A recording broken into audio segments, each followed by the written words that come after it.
Awesome. So last year, guys, I decided it would be a good idea to start volunteering. I thought I might meet a few people, it might, just do some good in the world. And also I thought, if nothing else, it's going to look good in my resume. But the trouble with volunteering is, it's actually a lot more difficult to get into than you might think. I was just trying to give away my free labour. No one really wanted it. And the organisations that I did want to give it to, they already filled up their positions. Eventually I did find someone to volunteer at, but when I did, I changed university semesters and my timetable changed. And after that, I couldn't honour the commitments that I'd made. But it doesn't have to be this way. So Connecteer, oops, if I can change that. Connecteer is an online marketplace. It's a social enterprise. And what it's going to do is change the way that we perceive volunteers in Australia. So what's going to happen is we'll have a platform in which student volunteers can connect with not-for-profit organisations who benefit and rely on volunteer labour to function. It's been done before and it exists. But where we see our difference is in the world of remote volunteering. So if you're a student, you go on, you select a program, and you can complete volunteer work from wherever you are, wherever there's internet access, and just submit it as long as it's on time. It's all good. So for students who are particularly time poor, the added flexibility that remote volunteerism adds is a huge benefit to your university degree. Also, by listing a large amount of different not-for-profit organisations, we're kind of expanding the range of volunteering opportunities that are available to students. And for not-for-profit organisations, we're opening up access to a huge range of student volunteer labour, as well as opening up access to the skills that students at universities develop throughout the course of their degrees, so that organisations and not-for-profits can probably better leverage these skills and better centralise the way they use volunteer labour to improve the efficiency of their businesses. So the nuts and bolts of it are going to go a little like this. I'm a student volunteer, I sign up, register on the website, and then I select the project that I'm going to do. It might be a couple of hours on a Wednesday, or it might be a 3-week project that I collaborate with other people in and that takes up a significant amount of my time. For organisations, I subscribe to the website for a nominal fee. We understand that not-for-profit organisations don't have a lot of cash flow, but a fee that keeps them interested, keeps them honest. We're thinking something on the lines of $10 a month. The cornerstone of our business model is our partnership with universities. It's a little tentative, but we believe that universities do need us in the sense that we improve their social image, they get a lot of press, so that's quite good. And we also just improve the general education experience of the students that take part. And for us, universities will provide a subscription fee, a one-off. We're thinking something along the lines of 10 to 20 grand, and then an ongoing fee that occurs whenever a student registers and uses our service every year. As a social enterprise, we don't look to make a huge profit, but we do realise that we need scalable and sustainable growth. So I think we might actually have that.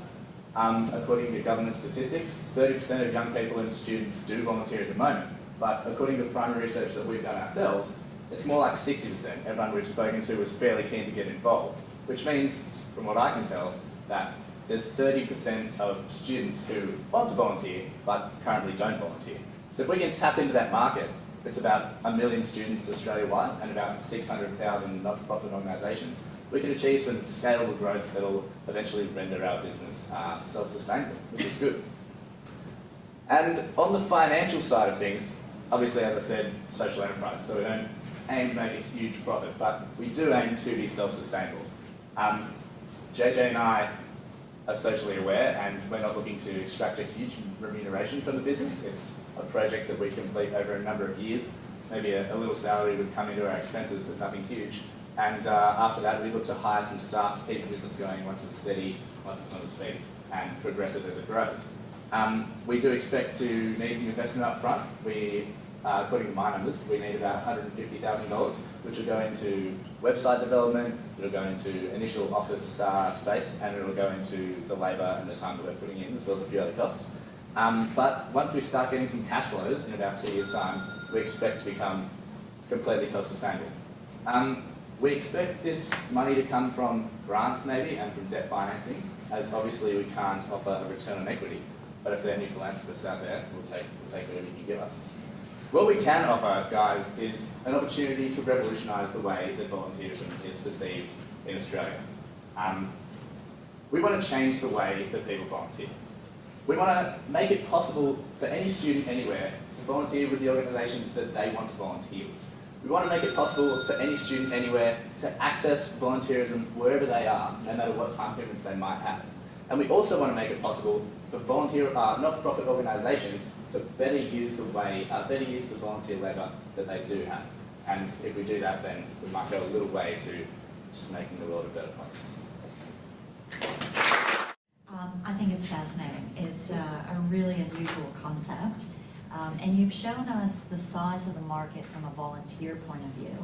I guess I'd be curious is if you've had any conversations on the other side of the market with the organizations to see what their receptivity would be. Yeah, so getting traction is a little bit difficult when we don't have a working platform, but I've spoken to organisations that I've volunteered with, just people who I used to know through going there. Like we spoke to a couple of people from AIM and some from Human Rights Watch, and they seem pretty keen on the idea.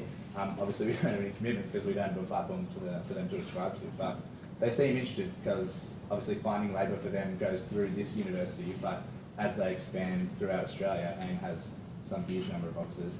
You can't just rely on geographical universities to sustain the volunteer labour that they need. So having people complete volunteer work remotely expands the range of students and volunteers that they can tap into, and also gives them the ability to kind of streamline the volunteer projects that they need done without having to educate people on the spot. When I went to first volunteer, it took a lot of training to be like, you guys have to do it this way and this way, but they have jobs that just don't need that kind of training. But when you're volunteering in situ, you've got to do it. And then the second question is more on the revenue side, which is, or the funding side, is can you talk a little bit about the value proposition for the university to support you versus give you space, so you don't actually have to pay for office space, and give you a lot of things in kind versus actually give you hard cash to support business? Yeah, so that is an option. The trouble with that is that we plan to expand to more than one university, so every university giving us space is not something we really require.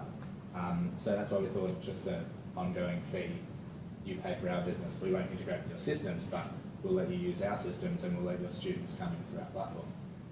Have you ever heard of QLC? Mm-hmm. It's kind of modelled on, I did a round with QLC last semester, and it's kind of modelled on their system, so they offer their business to a bunch of universities, and then if you're a student, you can elect to apply through your university and then complete kind of as to your educational experience. But so for universities, we just see it as helping students get a better education, helping them with their whole experience, and maybe doing a bit of helping their social image a little bit as well.